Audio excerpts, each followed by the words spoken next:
I believe a dark tidal wave is on the horizon. It's a wave of hostility and persecution that is about to crash onto the church.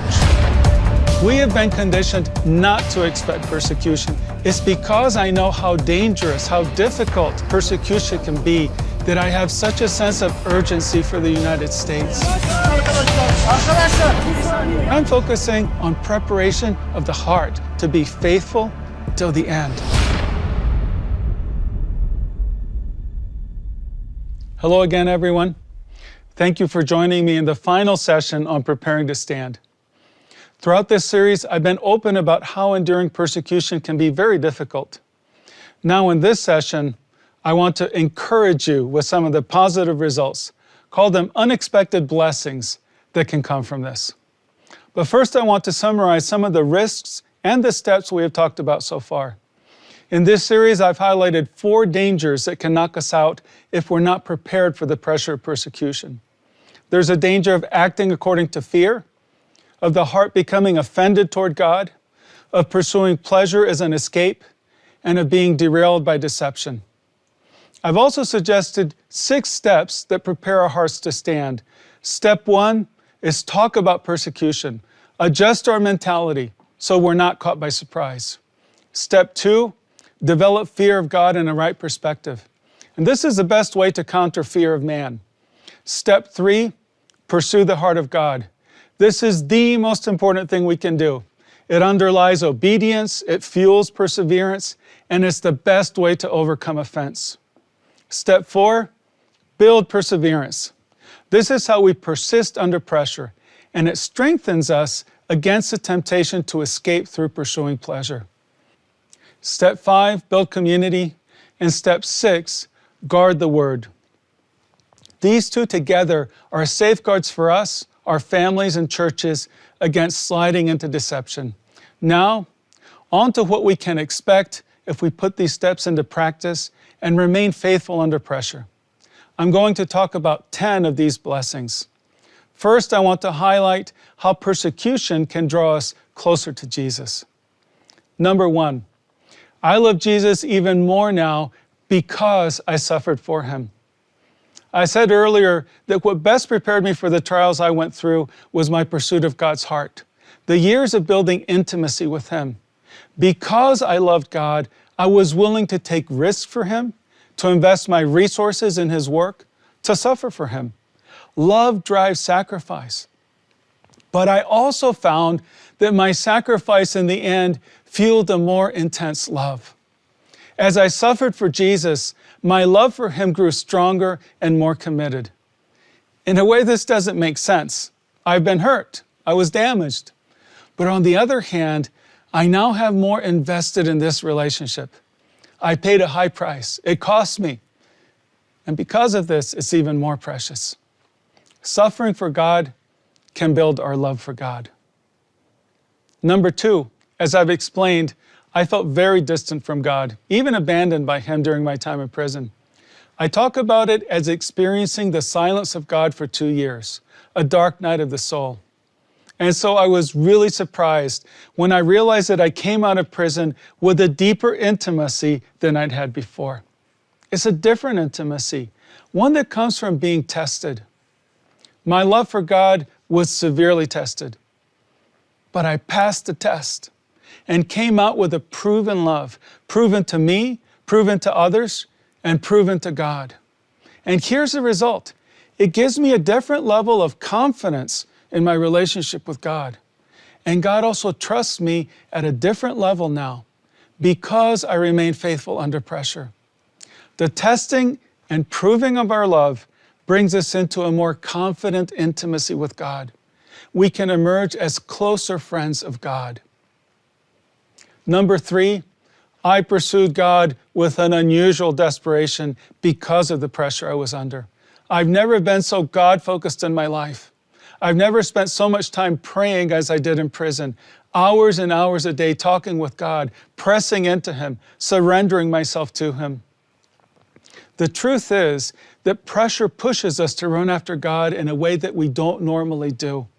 The difficult circumstances force us to run after God with desperation. I love this verse in Psalm 42. As a deer pants for streams of water, so my soul longs after you, O God. My soul thirsts for God, the living God. What passion for God! But read the rest of the psalm. The psalmist is under tremendous pressure. He's surrounded by enemies, terribly discouraged, feeling forgotten by God. And so he cries out for God. Pressure makes us run after God as never before. And this is very good for us. Number 4, I'm closer to the heart of Jesus now. I've mentioned already what I call the wave starter prayer that was so important in my life. Father God, draw me so close to your heart that you'll be able to trust me with the authority to start waves. This was my pursuit for years, to draw closer to God's heart. In this pursuit of intimacy with God, I especially focused on running after His presence, which is why it was so painful and confusing to me when I lost all sense of God's presence. But recently God showed me that He had been answering my prayer throughout my intense persecution in ways that I had not noticed. Every time I experienced something that Jesus did, this brought my heart into a bit more overlap with His. So for example, Jesus endured things that I also had a taste of. Jesus faced opposition, was greatly misunderstood, mocked and scorned, called evil, slandered and lied about, and persecuted for righteousness. He forgave His enemies and friends who betrayed Him. He learned obedience and endurance. He suffered great stress even as He surrendered to God's will. And He felt abandoned by God and yet persevered. To some degree, in a range of areas, I have felt and acted as Jesus did. And this shared experience strengthens the friendship. It's almost as if we can relate to one another in the same way that people who've lived through the same thing can relate to each other and bond more quickly.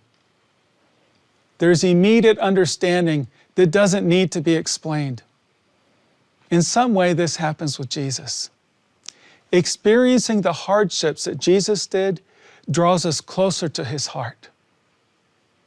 So far, I've highlighted that as a result of hardship, we'll know our God in a different way. There's so much more that could be said about this. But another result is that we bear more of His nature. And this is number 5. I used to say matter-of-factly to people who were thinking of ministering in Turkey and were anxious about the possible danger, come with the assumption that you'll die for your faith here. It's very unlikely that you'll suffer that way, but come with that mentality, and this would startle them. I would perhaps say the same thing now, but I would do it with a lot more compassion, gentleness, grace, and humility. Now that I have suffered, now that I've broken, I'm much more understanding of the fears and frailty of others. Jesus is able to understand, to sympathize with our weaknesses because He was tested. Suffering changes our hearts, so we bear more of the nature of Jesus, who is gentle and humble in heart. Number 6, suffering made me more sensitive to sin and concentrated my mind and heart on living for God. Peter says to the suffering church, "Since therefore Christ suffered in the flesh, arm yourselves with the same way of thinking.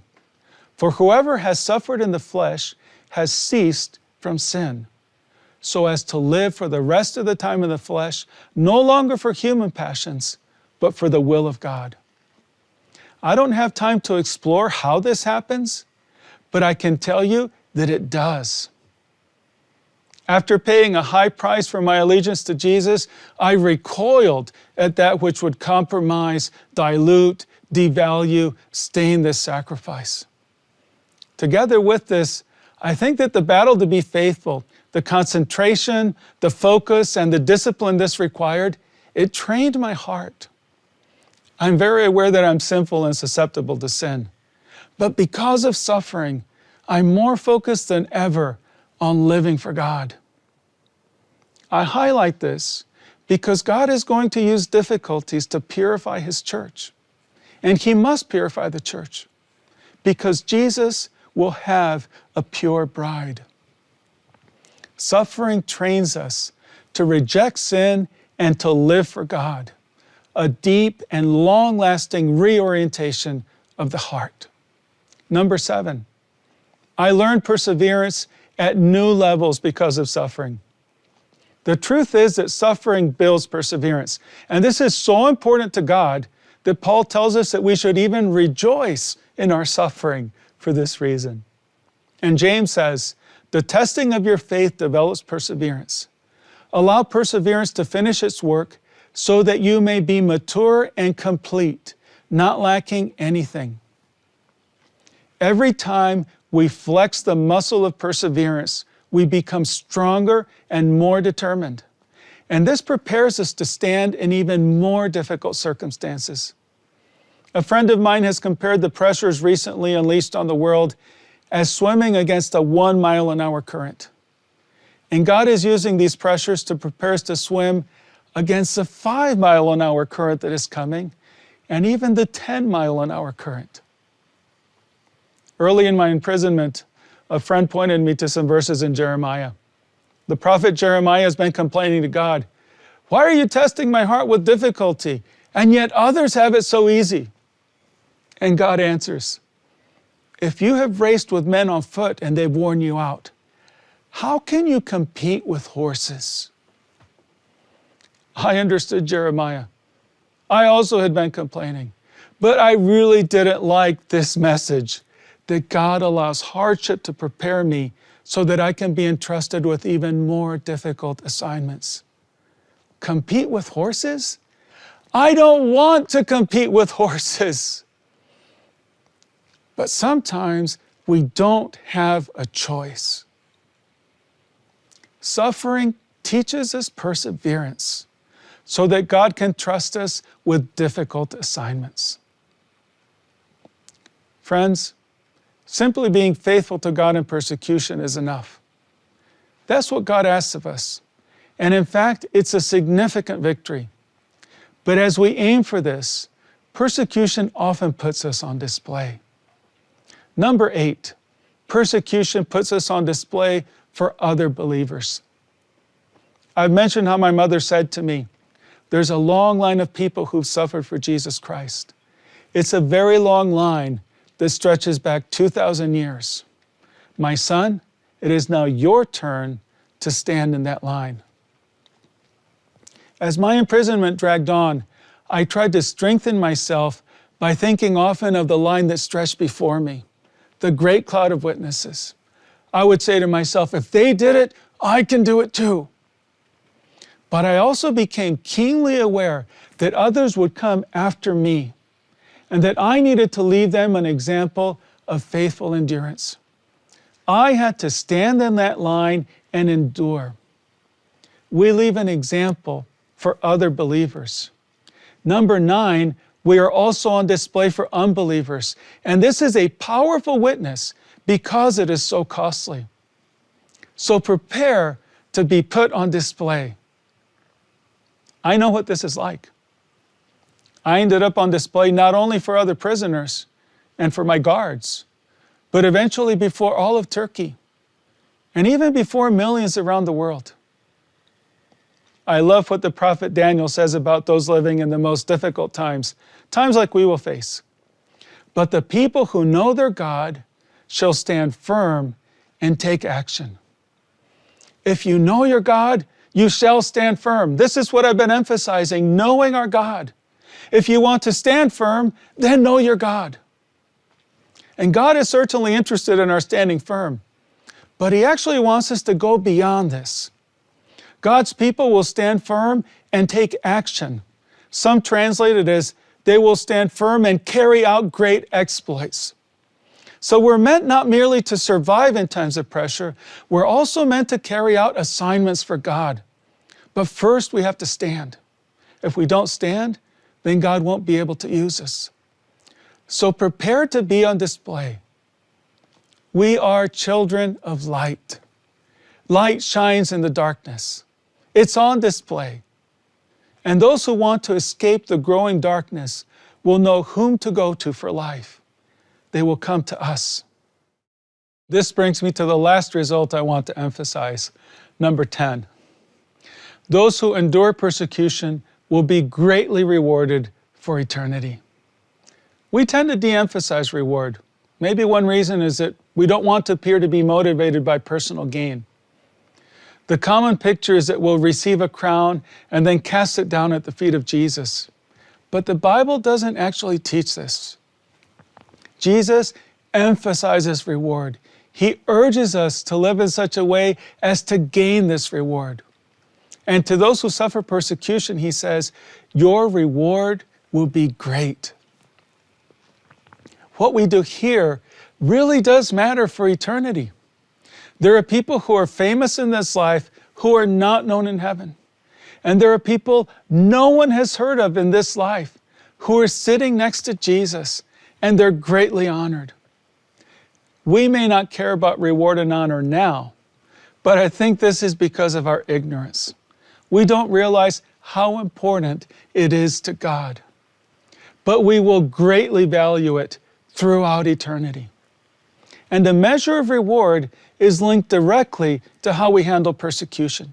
Peter writes, "In this you greatly rejoice, though now for a little while you may have had to suffer grief in various trials, so that the proven character of your faith, more precious than gold, which perishes even though refined by fire, may result in praise, glory, and honor at the revelation of Jesus Christ." Jesus will honor those who prove their faithfulness in difficulty. Perhaps one of the rewards in eternity is a greater closeness, a greater intimacy with Jesus. I've come to understand that my time in prison was very precious to God. Someone said to me early on, "Andrew, now it's just you and God. It's going to be great." It didn't feel great to me. It didn't feel to me that God was with me. But as I look back, I can see that He really appreciated, He cherished this time as I offered my devotion, my worship, my obedience, my love to Him in very difficult circumstances. It was a very precious time to God. And as I look back, it was also a very precious time to me. It didn't feel good. It was very difficult. But I wouldn't trade what I have gained from it. It's mine for eternity. A friend told me recently, Jesus will not be unequally yoked to His bride. And I think this is true. Jesus is going to have a bride to whom He will be equally yoked. A bridegroom who has suffered will have a bride who has also suffered. And because she has suffered, she'll be a pure bride, purified in the fires of faithful obedience, a bride whose heart is close to His, who bears His image, who lives to please Him, who has proven her love and allegiance. This will be a bride worthy of her beloved. In concluding this series, I want to leave you with a final thought. There's a great line from a book I read in prison. To do right is always worth it. Not always today, but always tomorrow. This is the heavenly perspective. Noreen told me during some very dark times in prison, if we go through this the right way, at the end, we will have no regrets. When she said this, she didn't know whether I would gain my freedom in this life or not. She was pointing me to what really matters. Be faithful. Be obedient. Run the race well. He is worthy and He is worth it. As we look back now, I can say that we have no regrets. Of course, I know my race is not over yet, so I focus on running the race that is set before me now, to finish well, to be found worthy to stand before Jesus on that final day with no regrets. And I pray the same for you.